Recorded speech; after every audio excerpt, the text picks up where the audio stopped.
आज का टॉपिक है अपना रदरफोर्ड के सिद्धांत में क्या क्या कमियां रही थी या ऐसी कौन सी बातें हैं जो रदरफोर्ड सिद्धांत से रदरफोर्ड के परमाणु मॉडल से हम नहीं समझ पाते। तो रदरफोर्ड परमाणु मॉडल की कमियां कि इस सिद्धांत में क्या कमियां रही। ठीक है, तो पहले देखते हैं रदरफोर्ड का जो प्रयोग है वो प्रकीर्णन प्रयोग के नाम से प्रसिद्ध है, फेमस है। तो हम क्या काम करते हैं, अल्फा पार्टिकल स्कैटरिंग एक्सपेरिमेंट भी कहते हैं इसको। ये पार्टिकल सोने का है, गोल्ड फॉइल से लिया गया है और पीछे ZNS का जो पर्दा है, हमने एक एक्सपेरिमेंट किया था जिसमें बहुत सारे अल्फा पार्टिकल बम्बार्ड किए गए थे, इसके ऊपर गिराए गए थे। ये जो ZNS का पर्दा है ये पूरा सर्कुलर रूप में है।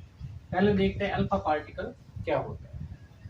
अल्फा जो पार्टिकल होता है, एक नंबर, ये हीलियम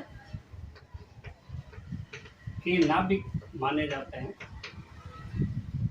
हीलियम के नाभिक के इक्वल होते हैं। तो हीलियम क्या चीज है, ये हीलियम का न्यूक्लियस है, उसमें 2 प्रोटॉन होते हैं और 2 न्यूट्रॉन होते हैं।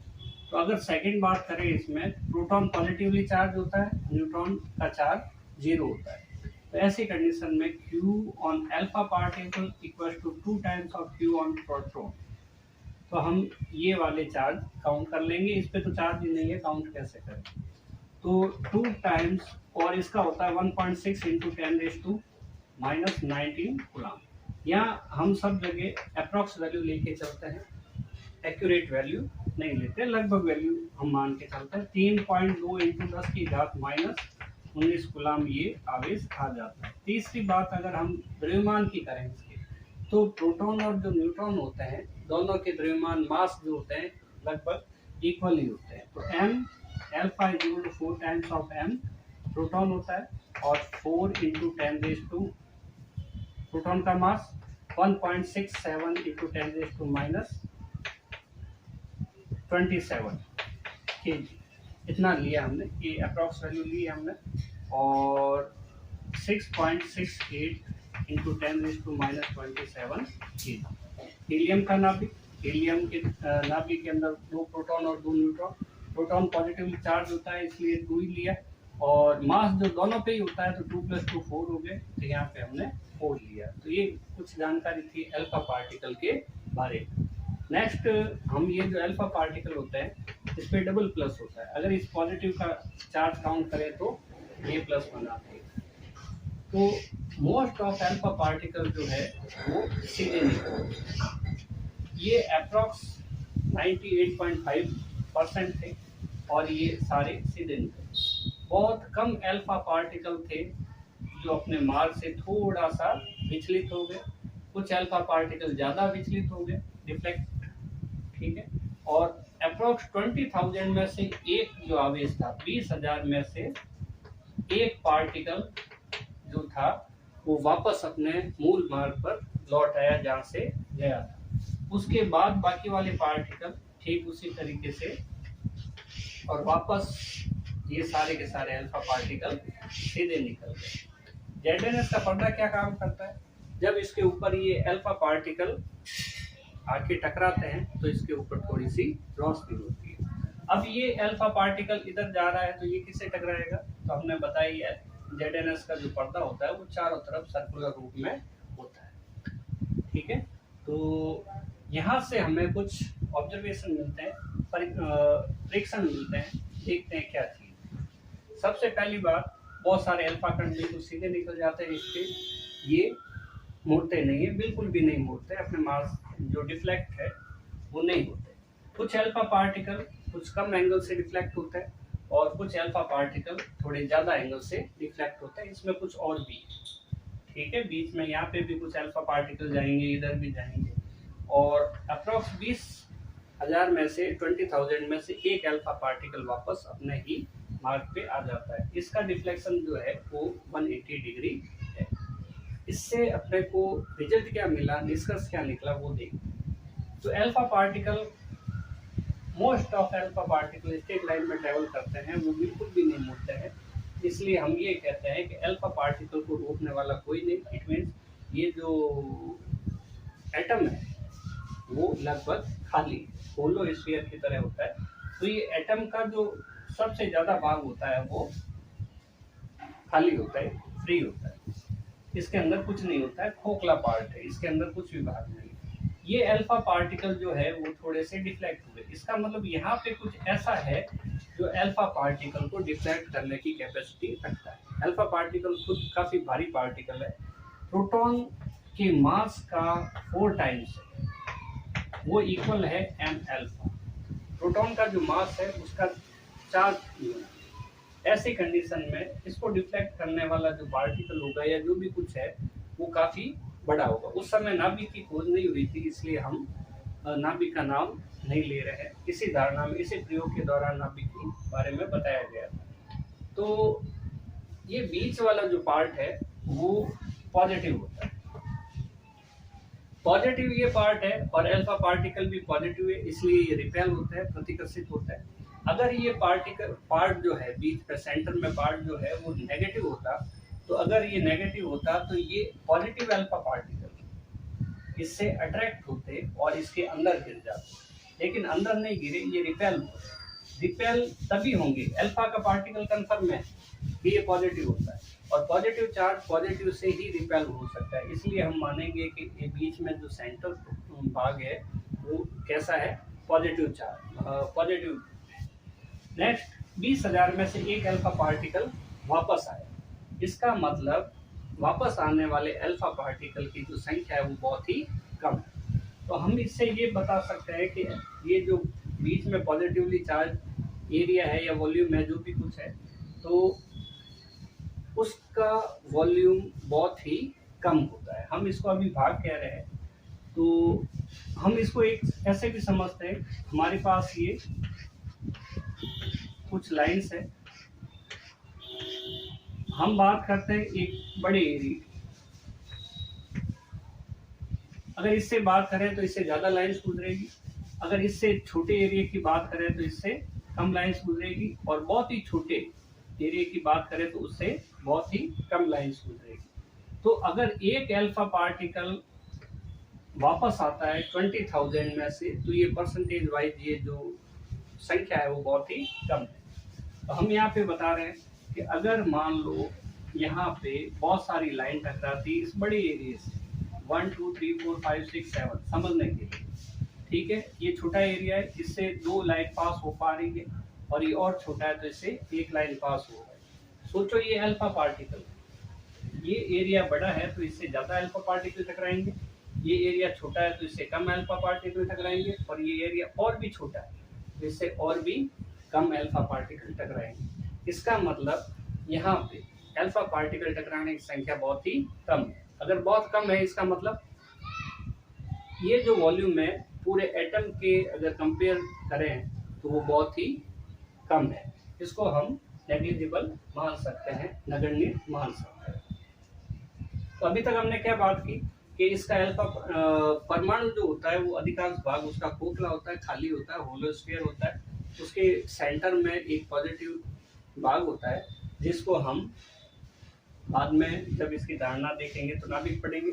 और 20,000 में से एक अल्फा पार्टिकल इससे टकरा के वापस आ जाता है। इसका मतलब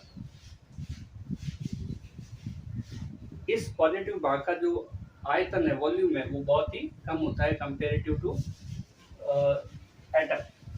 अब टकराने का मतलब ये नहीं कि यहाँ पे ये स्पर्श करे, टच करे, ये पॉजिटिव पार्टिकल है, ये पॉजिटिव पार्टिकल है, दोनों एक दूसरे के अति निकट आ सकते हैं लेकिन एक दूसरे को स्पर्श नहीं करेंगे, क्योंकि जितना ज्यादा नजदीक जाएंगे F inversely proportional to R square. अगर टच किया it means R equal to 0 हो जाए, और जब R इक्वल टू 0 हो जाएगा तो F इक्वल टू इन्फिनिटी हो जाएगा। ठीक है, तो इस कंडीशन को ध्यान में रखते हुए एक दूसरे को टच नहीं कर सकते। तो पहली धारणा अपने पास हो गई कि रदरफोर्ड के अनुसार परमाणु का अधिकांश भाग खोखला होता है, उसके बीच में भारी धनावेशित भाग होता है जिसको हम क्या कहते हैं, नाभिक कहते हैं, और नाभिक आयतन परमाणु के आयतन की तुलना में नगण्य होता है। एक। दूसरी बात इसकी क्या है, दूसरी बात हमारे पास इसकी है कि इलेक्ट्रॉन नाभिक के चारों ओर चक्कर लगाते हैं, इलेक्ट्रॉन नाभिक के चारों ओर चक्कर लगाते रहते हैं।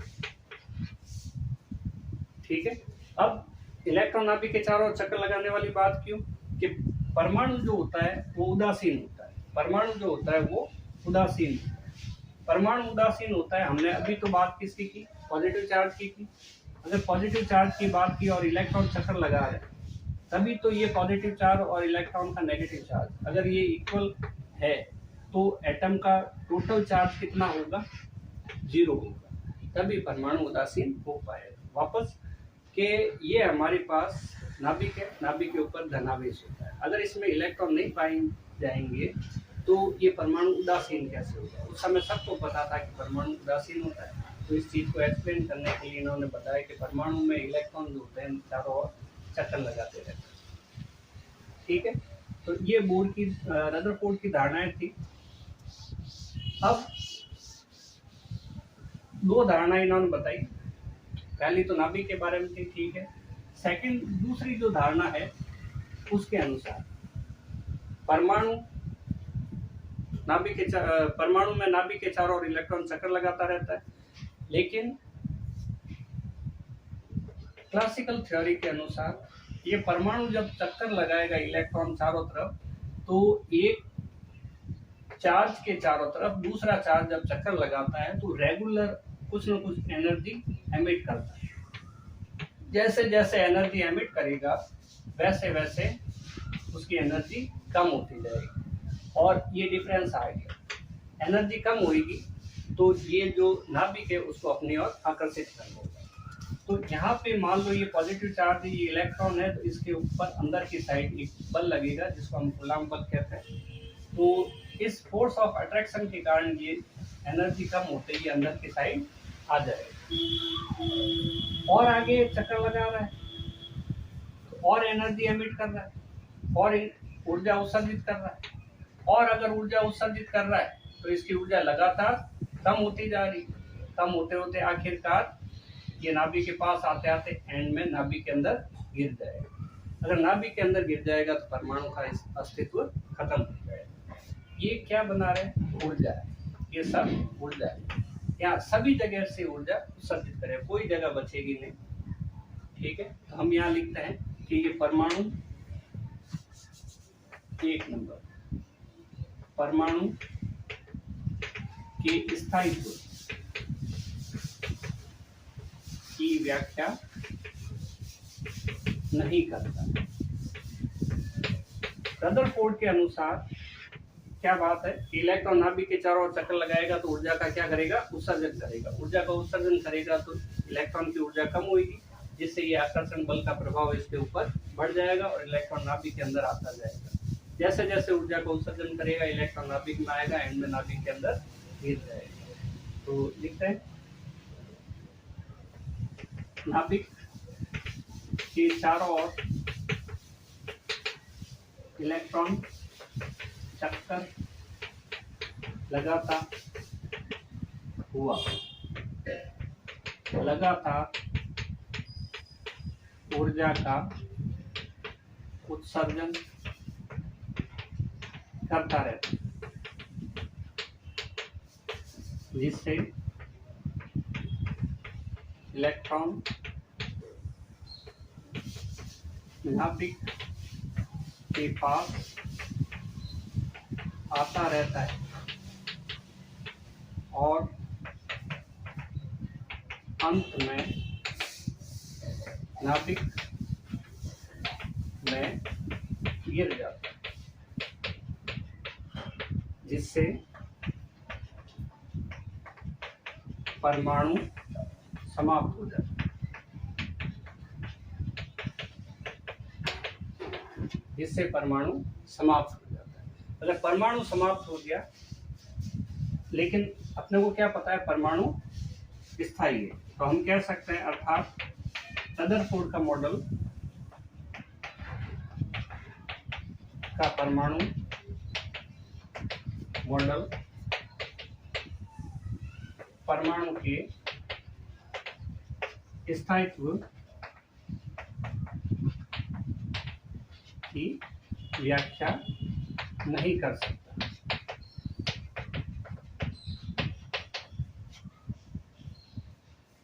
कारण ये है कि परमाणु जो भी है सारे के सारे परमाणु स्थायी, ठीक है। हम बहुत पुरानी चीजों के बारे में देखें तो पृथ्वी भी परमाणु से बनी हुई है और करोड़ों साल से स्थायी है। तो ऐसी कंडीशन में परमाणु के स्थायित्व की व्याख्या करना परमाणु मॉडल के लिए जरूरी है। रदरफोर्ड की सहायता से ये पॉसिबल नहीं। दूसरी कमी भी इलेक्ट्रॉन से रिलेटेड ही है, तो मिटा रहे इसको।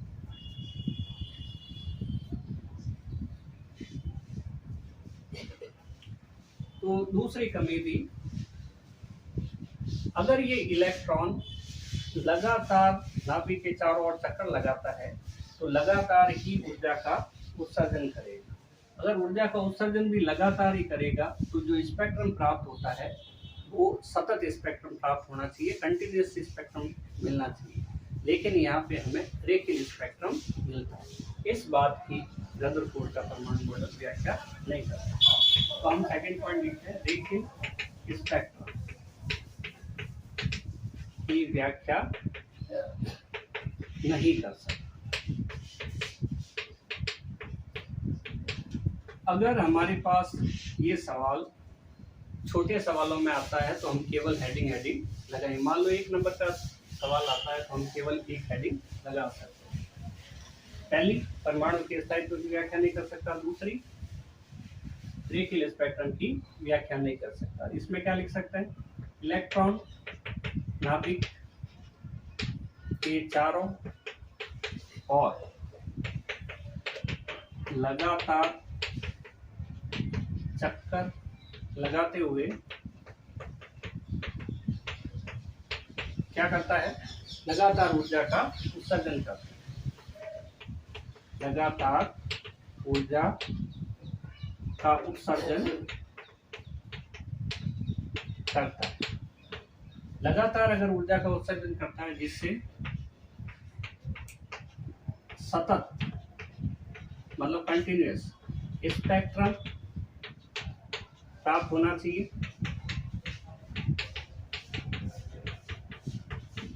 लेकिन हमें स्पेक्ट्रम कैसा मिलता है, लेकिन हमें रेखीय स्पेक्ट्रम